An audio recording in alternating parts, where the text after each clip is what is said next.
Hi, everyone. Welcome to Beyond the Booth, maximizing your presence at conferences and trade shows. My name is Haley Kaplan, and I am on the experiential marketing team here at Splash. And I am so thrilled to welcome you to today's virtual discussion as we explore strategies to optimize your presence at third-party events to fuel event-led growth and achieve tangible business outcomes in 2024. Shortly, I'll be joined by Sam Varga, Senior Manager of Global Field Marketing at AdRoll, and Gracie Billett, Event Marketing Manager at Pendo, to share tactical advice to help you make intentional investments and build a comprehensive strategy for conferences and trade shows. From pre-event planning to post-event follow-up, we are covering it all, or at least what we can jam back into an hour. But before we dive in, let's quickly run through a few housekeeping items before we get to the good stuff, especially because I know we probably have some first-timers in the audience. And if that's you today, welcome.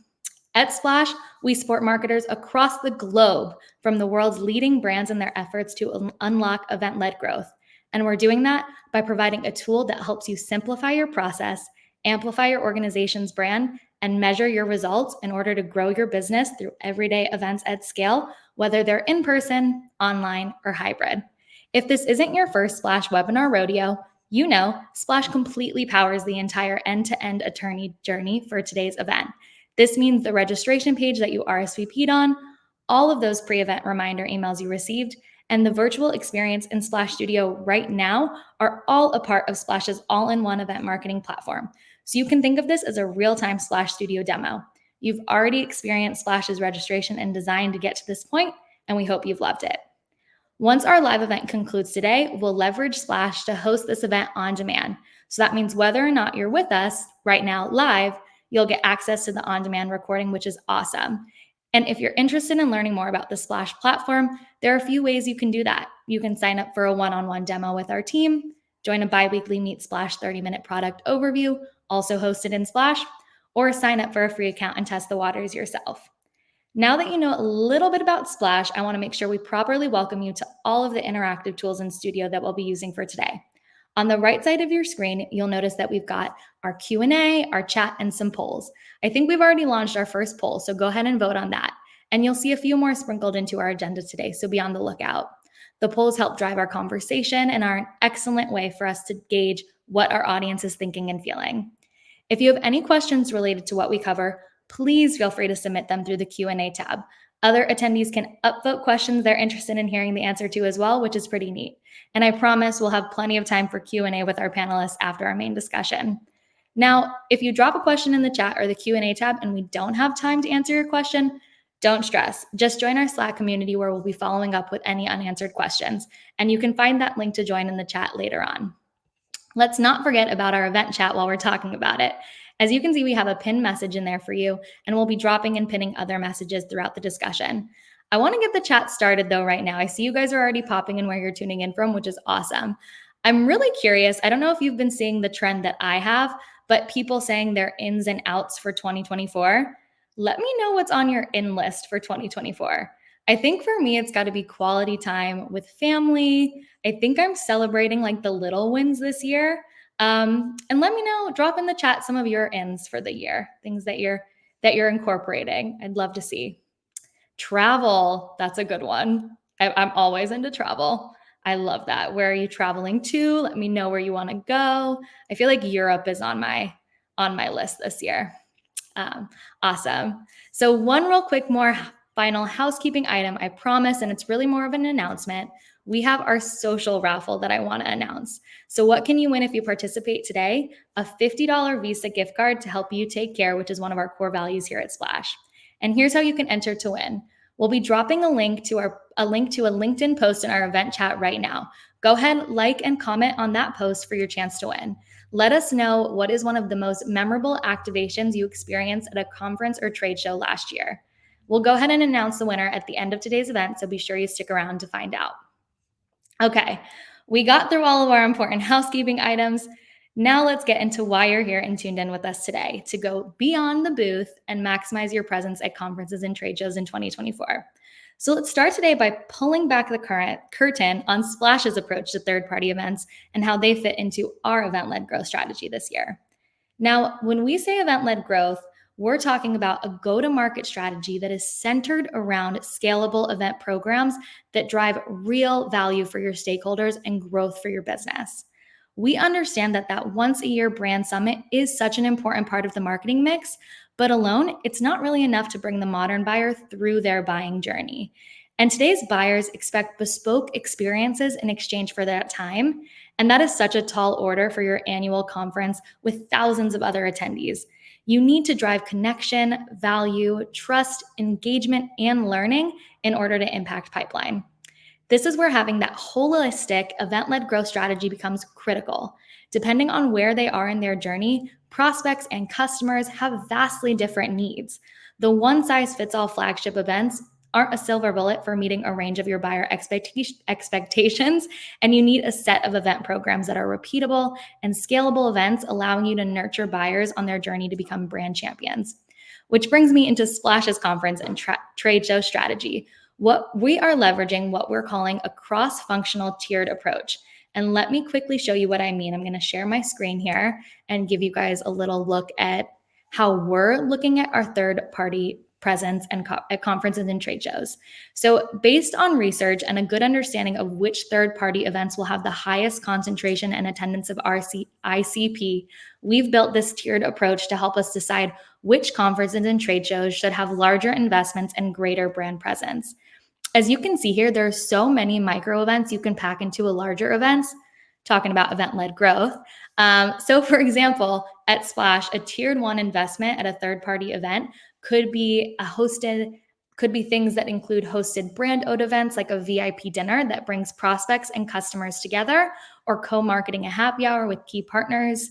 If you choose to sponsor the event and it comes with a speaking slot, that doesn't have to be your only chance to share your thought leadership. If you invest in a dedicated meeting space or lounge, you can use that venue to host your own ancillary events like an industry meetup, breakfast with a panel discussion, or even a workshop. And then we go all the way from tier 1 down to a tier 5, which is where we're just simply sending team representatives to go and meet with current customers and a couple of key prospects on site at conferences and trade shows. So these are just a few examples of how you can amplify your brand's presence at conferences and connect more meaningfully with your prospects beyond just scanning their badge at your booth or handing out swag. And since 84% of deals are won by the company or seller who reaches the buyer first, again, 84% of deals are won by the company or seller who reaches the buyer first. Now, more than ever, when remote and distributed workforces have impacted when and how we're able to connect with our buyers in real life, and with email and other channels completely saturated, you need to meet the buyer where they are with brand activations that stand out from your competitors, ultimately going beyond the booth. And also, third-party events are a great way to engage and renew and expand your customer base as well. Okay, I've gabbed so much, and we've laid out Splash's outlook and strategy and set the scene for today's discussion. And I'm really excited to start getting our 2 event marketing pros on stage with me, so you don't have to hear me just chat your ear off. Before they hit the stage, let me quickly take a second to introduce you to them and give you a little bit more on their background. Joining me is Sam, who is the brains behind AdRoll's global event marketing program. In her role, she leads the charge on strategy and execution for the paid and owned events, including webinars, sponsorships, exhibitions, and those one-of-a-kind in-person gatherings for prospects and customers. Before joining AdRoll in 2022, Sam spent over 5 years in the not-for-profit realm, specializing in special event fundraising. And a fun fact is she added a touch of magic during her time at Walt Disney World and embracing her title as a Disney adult. So drop in the chat some of your favorite Disney movies so that Sam can kind of see where our audience's head is at with Disney. And then we're also joined today by Gracie, who kicked off her career at Pendo 4 years ago, initially in sales before switching gears to event marketing 3 years ago. Drawing on her experience as a former sales rep, her genuine enthusiasm for event planning, Gracie now owns Pendo's third-party event marketing program and manages sponsorships for their annual user conference, Pendomonium. Her journey really highlights unique perspective and understanding of how sales and marketing intricately weave together. So cool, right? And I'm so grateful that they have graciously lent their time to join us today. So without further ado, I'm absolutely thrilled to bring up on stage to me Gracie Billett and Sam Varga. Hello, how are y'all doing today? Hi. Hi, everyone. Thanks for having us. Oh my gosh, I'm so grateful that you're here. Before we dive into some of the discussion questions, I would love for you both to quickly take a second and just give a little peek to our audience of the event programs that you're currently running at your organization. So Sam, we'll start with you, and then Gracie, I'll have you go ahead and introduce some of the programs you're working on. Sure. So loving everyone's answers about their favorite Disney movies in the chat. Definitely a fan of all of those. So keep dropping those in. For me at AdRoll, I do all of our events. So that's our full funnel webinar. So top of funnel to bottom of funnel workshops. And we have do in-person events as well. So last week we were at Traffic and Conversion Summit. This week we're at the Australian Open doing a VIP event. Next week, we're going to Retail Fest, and some more coming up are Shop Talk and others in that area. So AdRoll, we help B2C businesses with our marketing and advertising platform, and happy to chat more about that if it's something of interest. And if you're going to Retail Fest next week, stop by booth 11. I'll be there. Oh my God, so fun. That sounds awesome. Yeah, if you're going to retail, make sure you stop and say Sam. She's so sweet. Okay, go ahead, Gracie. Hi, everybody. My name's Gracie Bullitt. Like Haley said, I've been at Pindo for a while. I'm part of a much bigger, incredible team that runs so many different kinds of events. My small piece of it is sponsorships, third party, and then also owning a big chunk of Pindemonium. But our whole event team and event strategy is we have a bunch of field marketers who are running those bespoke, smaller bottom of funnel type events, and they are incredible at what they do. So I would be remiss if I didn't shout them out in this webinar. Hopefully a couple of them are joining today too. That's so awesome. I love that. Well, again, thank you both so much for joining and giving us a little sneak peek into what you work on currently. So let's get into the good discussion. Let's start by talking about our strategy and how you guys are looking at approaching your conference and trade show strategy and your third-party events. Kind of starting at the basis, how are you determining which events are aligning with your objectives and target audience, and kind of what criteria are you looking that guides the decision making for choosing which events to show up for? Sam, I'll kick it off to you, and then Gracie will go to you. Sure. So for me, being that I own majority of the events here, my big thing is having a close working relationship with our sales leadership as well as our AdRoll leadership. So that way I'm understanding from all angles, what are our goals for the year and what do we want events to focus on? We help customers of all sizes. So we could go to many, many, many events, but understanding where we want to kind of lean in and use our event strategy is the most important. So my thing is always getting that alignment and then sharing it across as well. So if I see that sales leadership might have a different view of what they want versus our marketing leadership, for instance, then it's trying to get them on the same page and then working from there by identifying, great, we have that in mind. Here are the events I'm suggesting, and then sending that to them. And again, just getting their buy-in first. Real quick, a kind of question about that. That is such a hard thing for so many people to do, is to get that buy-in. Do you have any tactical advice or strategy for some of the teams who are struggling to align with sales? And Gracie, you might have some insight here too, but Sam, I'd love for you to answer that. For me, it's been great to be kind of on the ground and at events with the sales team and really kind of working from the ground up. So building that relationship with some of our reps and being able to understand what are their challenges. I know the sales and marketing is always we butt heads at times, we're frenemies, all of those. For me, it's really understanding what are their frustrations, what are they hoping to get out of it, and then bringing that up to the top. So I can help be their partner and be their friend in the org, and then also just being able to kind of maneuver that. So build relationships and don't be afraid to stick a coffee on someone's calendar, even if it's a 10-minute coffee chat. We're not in person anymore. Take advantage of it. That is such great advice. It really is all about building relationships and creating connections with your team, for sure. I love the coffee chat. That's so fun. I'm going to do that.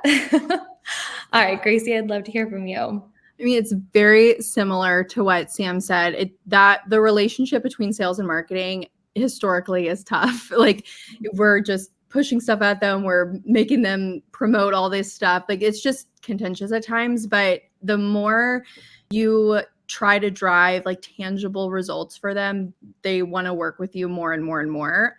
Like specifically, we had a really hard time once in-person events were back, getting people to want to staff a booth. It was just people didn't want to be away. They thought, their time was better spent at desk or at their home or whatever.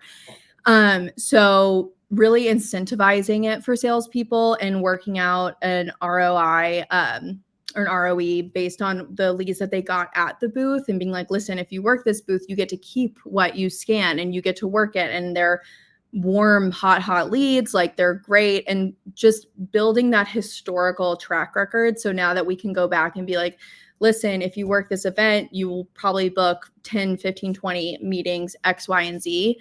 And then all the way up to leadership is you just have to really try to understand their goals and why, like, try to really put yourself in their situation. I mean, for me, like, coming from sales, I have an understanding of, like, at the end of the day, they have a monthly goal, quarterly goal that they're trying to hit. How can you, as an event person, help them get there? And just always try to reinforce that relationship, keep it positive, keep it fun.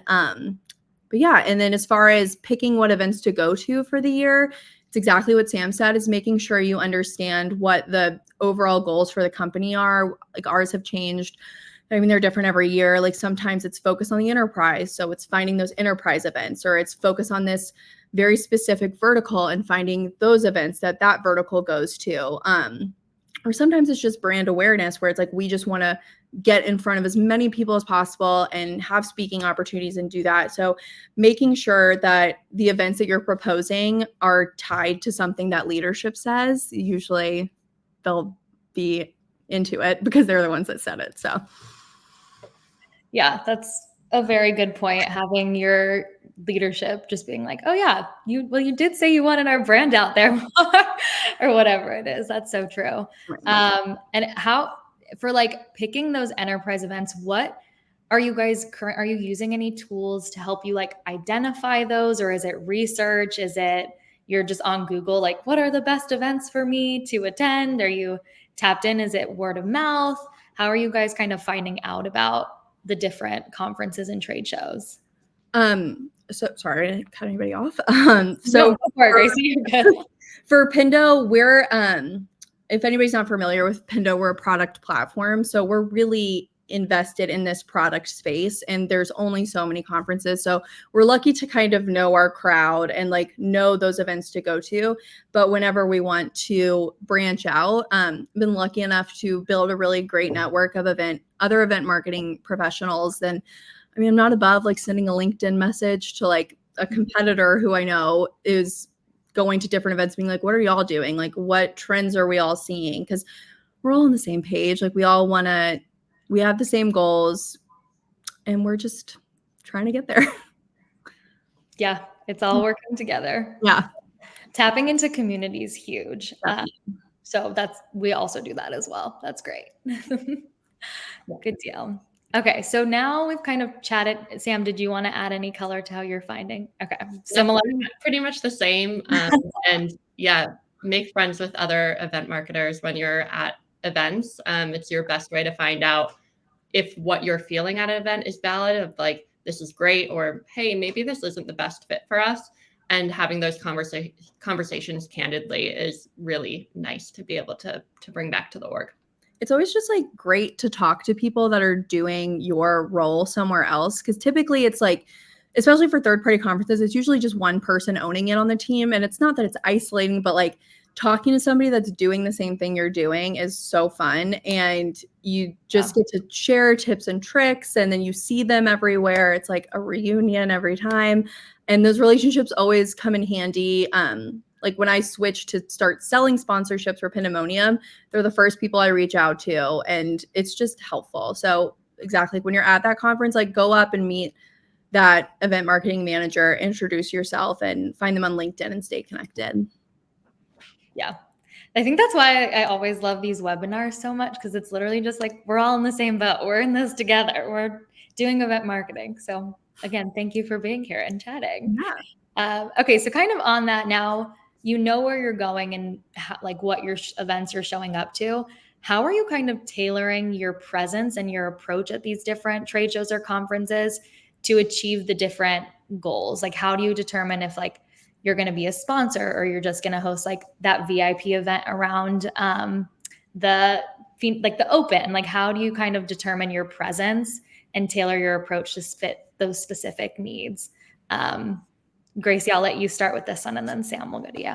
Yeah. So as much as I wish every conference was just like a copy and paste situation, every single one is different and they need to be approached very differently.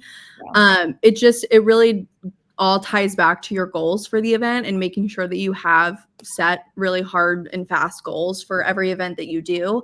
Like this year, Pindo's really focused on thought leadership speaking sessions. So making sure that every prospectus that we look at has that option and we're budgeting for that. And like just making sure everything always needs to tie back to some thematic goal. So like with your booth backdrop, that needs to match what's going on at the stage because people are going to come over, ask questions. You want to make sure your staff, your booth staff knows what the session is about because people are going to come ask questions and make sure that they know how to then evolve that conversation into like, well, let's schedule a meeting later. And so it's just making sure that pre-event you have a full kickoff call with everybody involved, the speakers, the booth staff, everybody. And so everybody is on the same page and working towards the same thing. Yeah, that cannot be understated enough. Like having alignment with your on-site team and like rowing in the same direction.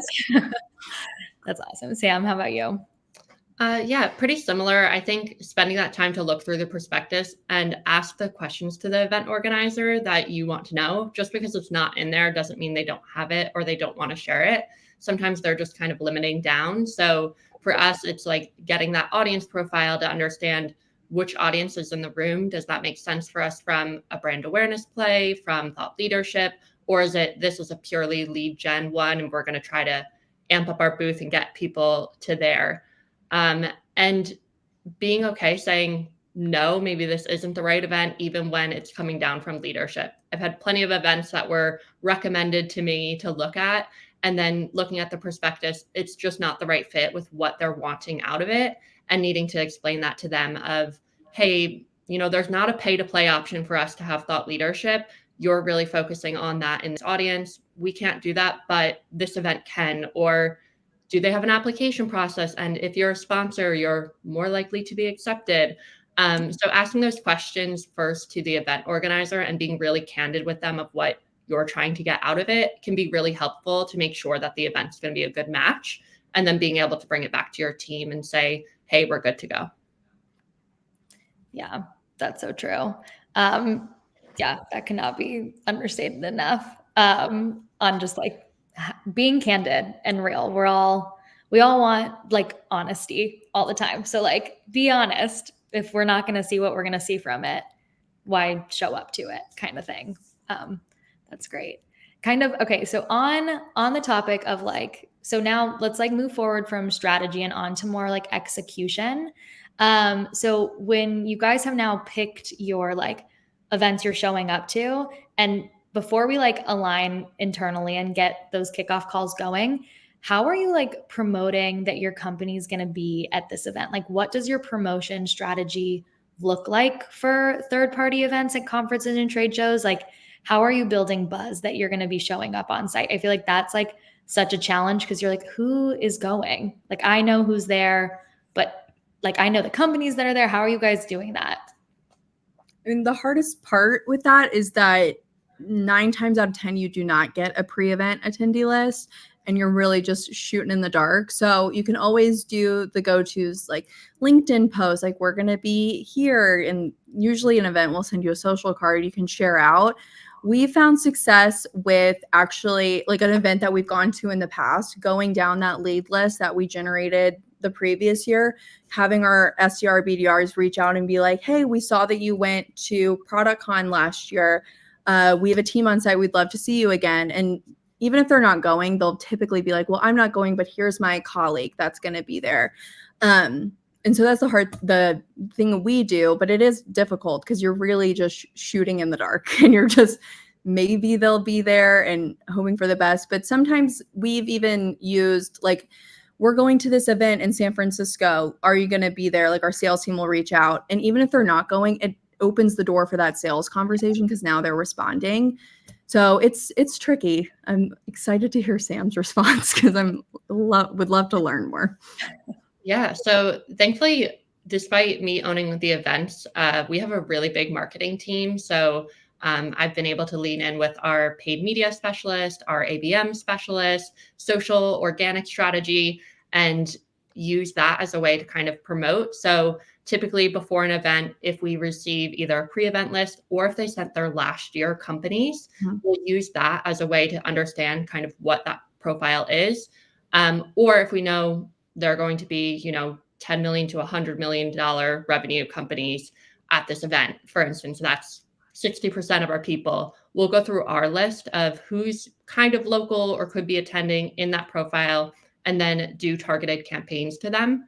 Also, geo-targeting is amazing on the week of the event. So highly recommend, if you're not doing that, working with your paid media strategist to get that out there. We did it last week in Las Vegas, which was CES was going on, but we still were able to get in front of people and they were like, I saw you on my Instagram and now I'm here.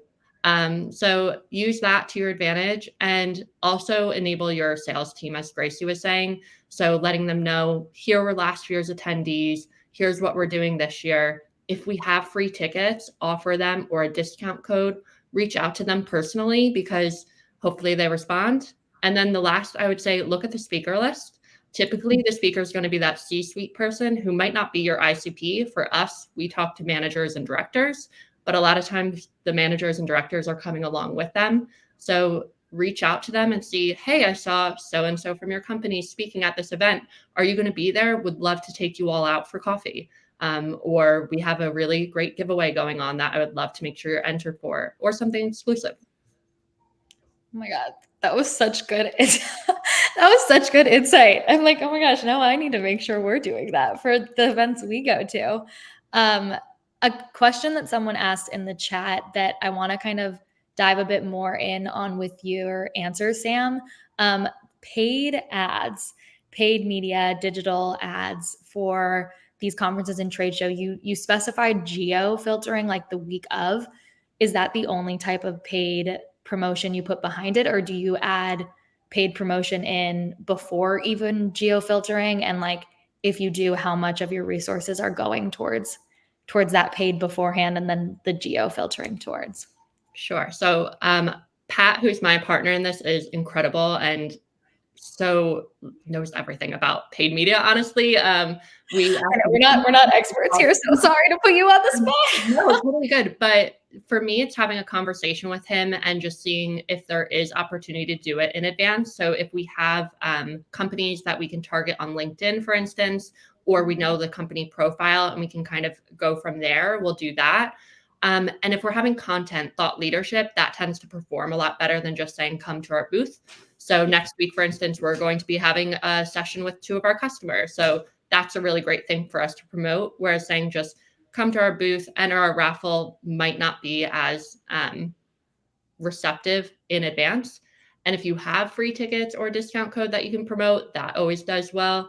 I would say LinkedIn is probably our top performer for our paid media, just because we can target the companies and the titles that we're looking for, and they're typically interested in that too. Yeah, this is so helpful. Thank you. I'm like learning so much to bring back to the team here at Splash. Okay, so we have some great ideas that you guys both bounced around with speaker engagement and different kinds of activations. I kind of want to talk about like the attendee engagement once they're at a conference or trade show. So we like got them to come. How are you capturing their attendance at your booth? I know, Gracie, you kind of mentioned like the flow from like the speaker and then the background of your booth matching, but what are some other ways that you're capturing attendees' attention? And like, can you share an experience or an example of how you guys have done this in the past at an event? So I got really lucky, and Pindo's color is pink, so we just naturally stand out. And like it's very easy for us to get people's attention. But I'm also like really, I think passionate is probably like the appropriate word about booth messaging and what that booth needs to look like. I've seen so many booths in my lifetime, and I think people, especially, I've seen it more in like true startups. Going to this conference is a huge investment for them, and they want to get the most out of it as possible. So they take that booth branding as their opportunity to show everything they can do. And while it was great, and we're so happy that you can do all of these things, you have to look at it as an attendee and be like, I'm walking through this expo hall, probably on my way to something else. I don't have a lot of time to sit here and read like a whole paragraph and look at all of these logos and all of this stuff that's on this booth. It really needs to be as short and snappy as humanly possible, because you have ideally 2 seconds to capture their attention and have them digest an overall vibe of what your company does. So like what we do is we have our booth backdrop and one tagline, which in the past we used software that makes your software better, and then 4 bullet points of like what Pindo does, which is like session replay, guides, analytics, and feedback. That'll give any product manager a general idea of what Pindo does and if it applies to them or not. And more times than not, it'll grab their attention and then they'll ask questions. But if you have this booth backdrop that is just crammed with information, it's going to do the opposite, because people, they're humans. They don't want to stand there and stare and read while you have a salesperson like heavily breathing, waiting to talk to them.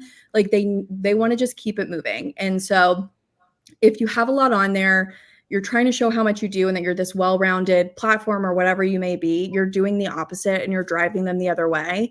So just really focus on making it as digestible as humanly possible. Once they get to the booth, we've had problems with, we have these great conversations, we scan the leads, like we're like so excited to get back to the office and book those meetings. But we forgot that those attendees were having those conversations with 8, 9, 10, maybe 50 other companies, and it got lost in their email. We never hear from them again. So going into this year, we're actually bringing in this scheduling tool that we have set up on iPads so that people can just go ahead and schedule that meeting on site. So that time, by the time they get home, it's on the calendar, it's good. We're praying this helps no shows and no responses. I think it will, just because it's already on there. They're going to remember. They booked it. They looked at their calendar. They made sure it fit. They did the whole thing. So we're trying that this year, but I know that if it's a problem for us, it's probably a problem for everybody. It's just that follow-up getting lost. So just trying new and different ways to stand out, be remembered, get that meeting on the books as quick as humanly possible. And it helps when your company's color is pink. So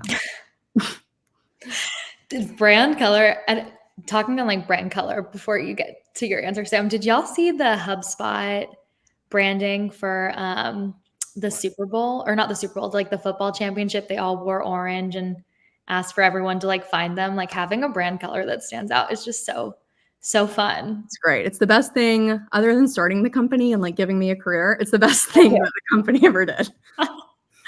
I love that. That is such a good idea. And we're going to bring you back here in a couple of months, Gracie, and see how the book a meeting on site. I hope it's a huge My fingers are crossed that it works well. Everyone say a prayer. Awesome. All right, Sam, I'd love to hear how you're capturing attention and what you guys are doing at AdRoll to really drive attendees to come to your booth or outside of your booth or however at these events. Yeah. Similarly, color is important. If you are doing blue, black, red, you're going to blend in. Our main color is blue, but we have a ton of secondary colors, and we actually use our like pink salmon color as well, just because it sticks out. Yeah. So maybe Grace and I shouldn't have said that, because now everyone's going to start pink, so we're going to have to pivot. So no, blue is great, you guys. Blue color. Yeah. And so similarly, we do a tagline on it, and we change that for each event. So looking through, if we're in a mid-market, small business, enterprise, are we at a retail event, or we do other businesses as well, like real estate, Forex, and so forth, and making that tailored to that audience. Because we could say launch and measure display ads, and that could mean something very different to different audiences. So hone that in. And then we use video to expand on that. So our video is also just quick one-liners that are kind of like the bullet points Gracie was talking about. So if someone is walking by, they might stutter a little bit, which then our sales team can kind of swoop in and say hello. I'll also say your booth doesn't always have to be a booth. Look at things to do that are a little bit different. At Shop Talk this coming year, we're actually doing a lounge and having it as a headshot lounge so that we can bring people in to really kind of step up their LinkedIn and then be able to have conversation with them as a secondary thing. It does the lead gen side of it. The headshots are hopefully going to bring in our right ICP, but more than anything, it's just being a little bit different than everyone else in the room. A lot of people are having the booth, doing the raffle, doing the spin the wheel. So having something that stands out is definitely important. And I saw someone just said the neon jackets. We actually are doing jackets next week that have a van on the back that's like with a surfboard and everything. It says roll with us, because our big thing is like ad roll with us. We're all rollers. So our CTA after our event is find the people with the van jackets. And that's how they're going to be able to come up to us and also at our booth. But hopefully it's a talking point for them and just kind of gets them to stop and be like, I love your jacket. And then it can be like, oh my God, hey, I'm whoever. And then lastly, the one thing we're looking at doing this year, so we use Splash, love Splash. But we are looking at, if we have a webinar coming up right after an event, of having the registration there in our booth so that they can register for the webinar. So then it gets something on their calendar and keeps us, present to them, where similarly to Gracie, always that like follow up is really hard, whether you're sending marketing and sales comms or not. So hopefully getting them to come to a webinar or receive the webinar recording will remind them of, I had a great conversation or a great interaction. I love what they're doing. I want to keep learning more and stay involved with us. Yeah, that's great. I want you to come back here, Sam, in a couple months and tell us how the van jackets go. That's a really cool idea. And the headshots is a great way to like bring more engagement to your brand, your booth, provide value that's like not related to the product, but secondary is like, oh yeah, they got me new headshots. I would love to talk to them or something like that. And having an additional CTA while on site, I feel like that's going to be huge this year. And a big learning from last year is like, you have to do something while you're on site to make sure that like moving forward post event, you're already engaging them and looping them in. So that's great. Awesome. Wait, you guys are just dropping so many little nuggets and I'm so excited. Okay, so kind of a fun question, reflecting on the past year from like just getting back to in-person and conferences and trade shows like entering full swing again. I want to hear a couple like lessons learned from being on site. Like, are there any specific strategies or approaches that you didn't expect to yield results or ones that did? Things that you found successful from the past year or not successful, like a win and a miss, maybe? And I know we can think on it. So like Sam or Gracie, if one of you've got an answer, feel free to. I'm happy to hop in. So I think the win for me was thinking outside the box with something to pull them into the booth. Or even just kind of like those common things of having we'd have a bar. So we did a margarita bar with Admiral branded cups. So then when people walked away, they would know where to come back to. An espresso bar at one that we did in the Middle East that drinking is not a thing there. So, but coffee is a big deal. So people loved coming to get coffee. And other, touch points that just were totally unrelated to Admiral and to our product, but just made people feel good and want to come and chat with us. So I think that was like the big win. I think my learning was we don't have to be everywhere. While it's nice to hear, like last week, I had a couple come up and be like, you're at every event. I love seeing you guys. You don't have to be at everywhere to make that impact. So this year, we're actually honing in on less events and doing bigger presence with all of them because we're wanting to be more impactful to the audience at 1 or 2 events rather than being at 10 events and having a little booth in the corner or a little kiosk there. So I think that's like my big takeaway is it's okay to say no to some events, even if they're a great fit, just because you need to prioritize something else. Don't be afraid to do that. I love that. Really good advice. Yeah. It's a very good lesson learned. On our side, it was finding, I guess our in was finding the right swag piece. I know that like swag is just this thing. It's kind of a thorn in every event marketer side. Like we love it, but we also hate it. And it's finding the right piece. And so we have this like 6 or 7 foot tall pink dino in our office. He's our mascot. And for like a smaller or for a board meeting, one of our board members mentioned that he wanted like a stuffed version for his kids or something. And so we found this place in China that could do it, but you had to order like 1,000. So we were stuck with all of these pink dinos. And I was like, I'll just bring them to conferences and like see what happens.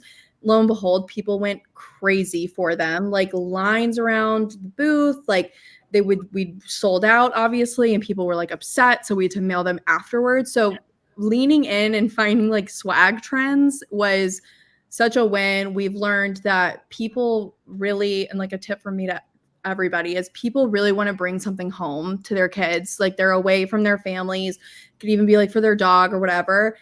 People don't typically want to grab stuff for them because at this point, your attendees probably going to a lot of conferences. They have a lot of these tote bags. They have a lot of the cups and the water bottles. Like they're more than likely good on it. But if it's something unique and something that they can bring home and share with their family, like they go nuts for it. I actually have him right here. He sits on my desk. His name is Pankosaurus Rex. And he's like, I love him so much, but I also hate him because I deal with him like constantly. So just finding that piece, and it's just been so valuable for us because people go nuts for it. And it's like the same side of that coin. That out for us this year would be like that old swag that everybody had, like the stress balls, the pins, the like reusable straws. Like at this point, it's just you're handing people garbage and it's just a huge investment. So finding that, it helps drive traffic. It's memorable. People post pictures on LinkedIn afterwards. They'll email us pictures of their kids having it. Really, really cute. And also going off what Sam said, a thing we had done previous years at one of the bigger conferences we go to is it was a 2-day conference. And on the second day, the previous year we had booked like catering for the booth. So we had like a smoothie bar come in to help drive traffic. It definitely did. This year, or this most recent past year, budgets were a little tight. So I was like, oh, we can just easily cut this. We saw a drastic decrease in booth scans for that second day. So making sure that we're still investing the same amount of like attention and detail to the attendees experience, and while also focusing on like keeping the booth top of mind for people is a big lesson that we learned.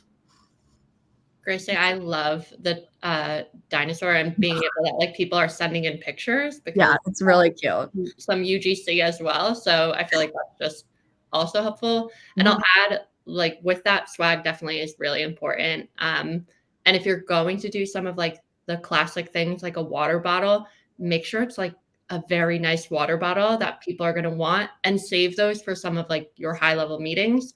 Or we do branded digital travel scales because a lot of these people are traveling to a lot of events, so they can easily just weigh their suitcase, and we save those for the conversations that we're having and kind of like tier our swag. But yeah, definitely find stuff that people are going to want to take home. Socks are still a hit, so don't buy socks. I saw somebody at a booth, and I'm sure it's a company somewhere. I don't have the name off the top of my head, but they didn't have any swag, and it was just a iPad that was like, in lieu of swag, like we'll donate what we would have spent on swag to like a nonprofit of your choice. And I thought that was such a great idea. It was so impactful, and I wish I knew this company name, but I don't. It's out there. So like even thinking like if you're in a situation where your budget is super small and you don't have that historical track record, so you're trying to build it with these events, and you might not have 5,000, 6,000 to spend on an event for swag, is like look at options like that. Like look at options that are digital or something that you're not paying shipping and dealing with the all those fees. Like it's all out there. It's just you got to think kind of outside of the box with it. Yeah. Oh my God. Both of y'all's events are just like knocking my socks off and just your insights. One, we did get a request to see the dino again. So if you want to So the only reason I keep this one is because there was a misprint on his chest. So ignore that. It's typically just embroidered. It was misprinted. But this is Mr. Pankosaurus, and him and I are super close at this point. I love it. He's very cute, and he's very soft, and he's squishy. Some of them have squeakers, some of them don't. They're just a wild ride with that dino. I love it. And then I saw another really good question in the chat that I feel like we can address real quick too. Do you find it problematic if the swag is too good, then people who aren't really leads want it and don't really care about your brand? How do you handle that? I know that's like a thing of people coming up and being like, oh, I just want all of these things. How do you kind of sift through those like non-qualified leads versus qualified leads? Is that just like a name of the game? Yeah. I think any event for the history of time, from the beginning of time to the end of time, there will be like swag pirates. There's people that just will come by with their tote. They don't even want to talk to you. They'll just scoop it in. It's hard to avoid, but just try to accept it. But also you can push back a little. We've started like with the dino craze, we started being like, you can get a dino if you schedule a meeting with us. But like to schedule a meeting, our salespeople are trained, like you don't just take a meeting, you have to find out about them. And when you're putting the notes into the app, whatever the lead scanning app is, make sure that they're like, we have Excel sheets that are like, this guy just wanted a dino. And we make sure that when we put him into Salesforce, he's marked as just visited a booth rather than requested follow-up. Those requested follow-ups are the ones that are high level or not high level, but high priority. They want to talk to us. So just that's again, going back to making sure the booth is trained. They know this is going to happen, but also enabling them and empowering them to like push back a little. Like you can say no, you have to be nice and you have to do it with a big smile, but you can say no politely and explain this is what you do to get a dino. And if they do all that stuff and they still like don't want the meeting, then you did what you could. It is what it is. Yeah, for us, like I said, we tier a lot of our swag. So we have stuff that is out and readily available that people can take no matter what, because if someone really loves our pen and tells someone else, they might end up coming to our booth for a pen. And pens are always great to have at conferences because someone always forgets one. So those I feel like will never go out of style. And like when we had gone to desert events, so in Vegas, Palm Springs, we always have chapstick, which again, we give that to anyone. We don't even necessarily need to scan them to get that. If they're just grabbing it, walking by, we're like, it's a touch point. And then we'll keep some of the stuff that's that higher level that maybe we spent $20, $30, $40, $50 on in our cases. And that'll be coming up once we've had a conversation as a thank you. That way you can kind of help to do that and make it a little bit more memorable for them too. Hopefully it's something that they'll need. And I think I don't know, Gracie, if you do this, I always end up sending more swag than I need. So by the last day, it's like, I'm like, I don't really want to ship this back. So I come get it. So I end up having more than I need. And if someone really wants to take it, it's not the end of the world. Yeah. The one time I ever ran out of swag was the one conference that my boss came to. So that was really fun and exciting. But yeah, definitely. Yeah, the tiered approach is really a smart thing to do too, like with those higher ticket swag items. Okay, we are getting tons of questions that I want to get to. But before we get into the Q&A tab, I want to ask you guys like one more quick question for our discussion, then we'll get to the Q&A. Let's talk about post-event. Like I know we chatted about like it's so hard to like try and continue the conversation if they don't want to have it. And we've implemented like, I'm so interested to see how the booking a meeting on site goes and registering for other events goes. But kind of a twofold question. One, how are you sustaining the engagement of those people and attendees after the event? Like what does your cadence currently look like? And then how are you measuring the success and ROI from these events? I know that's like a loaded question, but kind of thinking post-event, what does success look like and how are you continuing that conversation?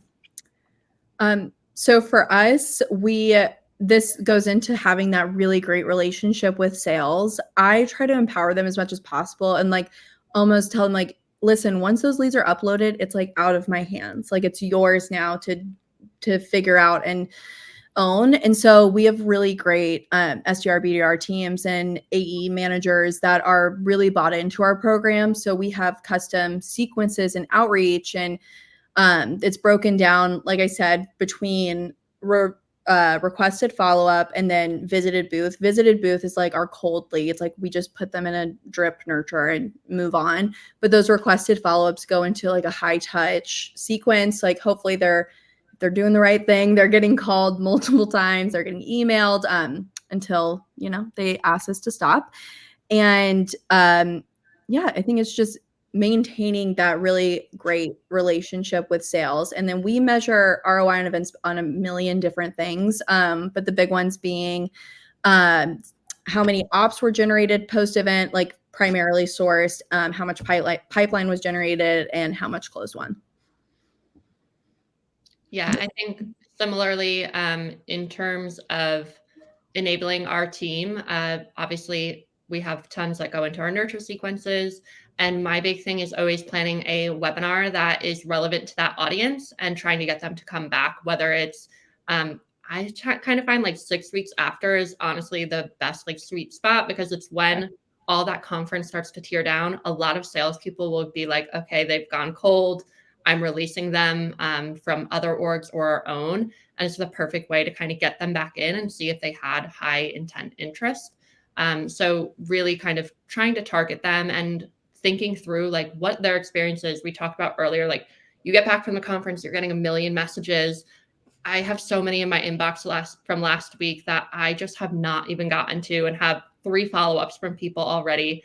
And it's overwhelming. So think about their shoes. It's okay if you need to wait an extra week to do your outreach, or if you just send one meeting request and then wait a little bit, because they're catching up on their work. They're having everyone else reach out. So if you can book that meeting, do it. If not, make sure that you keep that consistent and be honest with the sales team too, of like, hey, they're probably not going to answer you your first or second time, even if they were like your 5 out of 5 hot lead, said they were ready to launch tomorrow. They're probably still going to need like a month or two. And conference, third party trade shows, whatever you want to call them, those tend to take a while to convert. So be patient with it, and just keep motivating your team when you can. In terms of ROI for us, I think it varies and goes back to that. What did we define as what our goal was at the beginning? Was it thought leadership and brand awareness? Was it lead gen?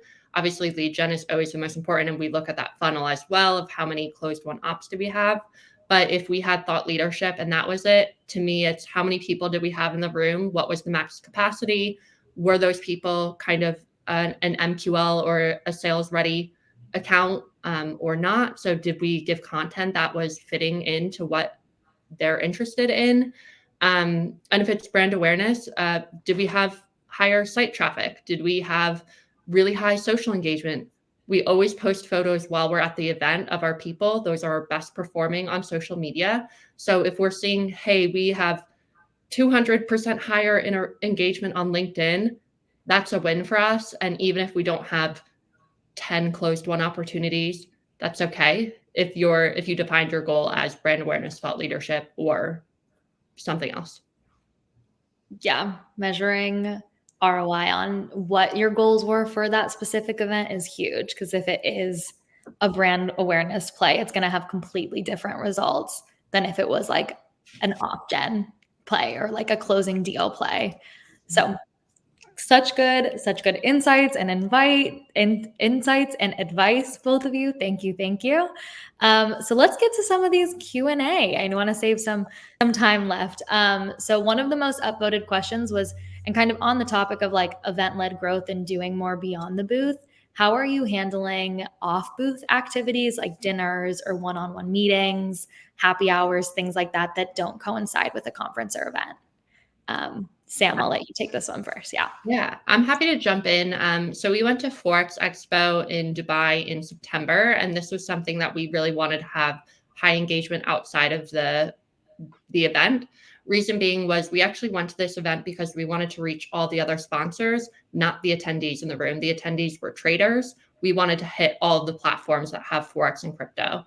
So what we did was we had 3 dinners set up at Michelin star restaurants, and I had set teams that had to recruit to fill the tables. So doing smaller tables, so I didn't have to book out an entire room and worry about that, having that fee, and then just filling the seats last minute with anyone who could attend. So they got to be intentional with who they were having, was something that was really great. And I would recommend of putting that pressure onto the sales team or whoever it is you have attending that. Don't stick it all on you. You're not responsible for 100% of it. There's only so much you can do. So giving them the tools to enable them to have high level conversations would recommend. And if you're looking at doing happy hours, we tend to do those with our partners. So I work with our partnership team and our partner marketing coordinator manager. And so she has the relationships, and they'll kind of link up and say, hey, we're both going to these events. Do you want to do a happy hour the day before? And if you're going to do one, look at what the event schedule is. Are they having a VIP event, a concert? Shop Talk had Nelly last year. That night is not going to be the night to go do something. So look at those opportunities as well. That was good. Yeah, so great. Gracie, did you have anything else to add to it? No, like Sam nailed it, especially with like making sure that, I think what you said is so true. Like you cannot do everything.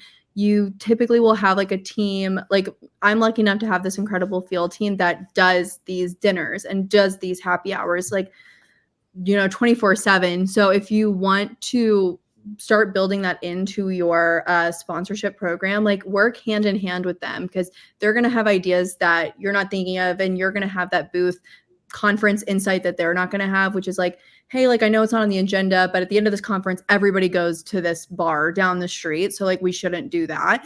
Like just team up, and then it's a win for everybody, Yeah. And be realistic. Very realistic. It's not going to happen. Be real with everyone and be candid of like, that's not going to work. And that's okay. And sometimes like there's conferences that are like 3 days long, and it's like a huge day of programming. And then like, exactly, be honest, be like, are people really going to want to go to a dinner after being like social? Especially this was a big thing, like right when COVID started winding down, like people were going out more. It was like people were like, their social batteries were like totally empty. So it's like, maybe we take it easy on this one. But if it's like a 1-day event and you have an office a block away, like host like a little pizza party. Like, it doesn't have to be big, huge things, but just making sure you're being very intentional and you're working with the right team. Yeah, such good insight. Kind of like similar to that, if you are having anything outside of the conference, like those happy hours, I guess it's kind of like how another question from Caitlin was, have you guys done them? How do you boost attendance to non-conference events around it? Is it really just tapping into your sales team to like get them to bring people, or are you doing promotion through email, LinkedIn, if you're having ancillary events around a conference? I think it's both. It's like you obviously want RSVPs going like before the event, like you want to know people are coming, but also lean into like you're at the booth, like you are at the conference, like get a little postcard printout that's an invite and hand it to people, and like have a QR code that they can register or RSVP on site. Like I've seen a ton of people do that, and it's been super successful. Like don't miss an opportunity when you're actually face to face with these people, and just because you don't know everything about the company or you don't even know if it's like a great fit, like don't let that stop you from inviting them to a happy hour type situation. I mean, if you have a reservation with like chairs and tables, maybe don't do that. But if you have an open environment, like lean into that. And it's also another great conversation starter and driver for your booth staff to be like, hey, like we're having this event, like would you like to come? Like tell us more about you, yada, yada, yada. Yeah. And the last thing I'll add is we talked about earlier, making friends with the other event marketing organizers. If your friends from the business are there, tell them you're having those events and offer them to be able to come and invite people from their booth. Because if they're not having something, they also want a way to connect with people. And honestly, it's one of the best ways to do it. It's you don't want your whole event filled with other solution providers, but there is a way to balance that out and kind of leverage those relationships you've built and have them get some of their booth traffic to come over. So don't be afraid to ask your friends for help and support and lean into it a little bit. I love that. It's all about who you know and make those connections. Okay, I want to be conscious of time, and I know we have so many unanswered questions. So make sure you join our community and we'll go ahead and answer them in our community so you guys get those answers to those questions. But I just want to thank Gracie and Sam so much for lending your time today and providing such good insights, tactics, and strategies, and giving all of your expertise to us today and giving us ways that we can show up in real life in 2024. And so since we're nearing the end of our time for our discussion today, I'm just going to announce our social raffle winner. So congrats to Laurel Wilkie. We'll be in touch with you to get your $50 Visa gift card to help you take care. And then just a quick shameless plug. This upcoming Tuesday on January 23rd, we're hosting All In on Attendance with AI, our super exciting product launch webinar highlighting attendance insight, the events industry's first predictive AI solution. Because what if attendance didn't have to be a roll of the dice? So make sure you RSVP for our upcoming event on Tuesday. And if you found our event valuable, also give us your feedback. We're going to drop a survey into the event chat as well. So let us know your thoughts. On behalf of the entire Splash team, thank you so much for taking time out of your day to join us. We live for creating these opportunities for marketing and event professionals like you to learn with us and make more event marketing friends and peers. And if you're interested in learning more about Splash, please request a demo, join a Meet Splash. We'd love to help you transform your events. All right, folks, it has been an absolute pleasure. Thank you so much for hanging out with us. Until the next time, take care. Bye. Yeah.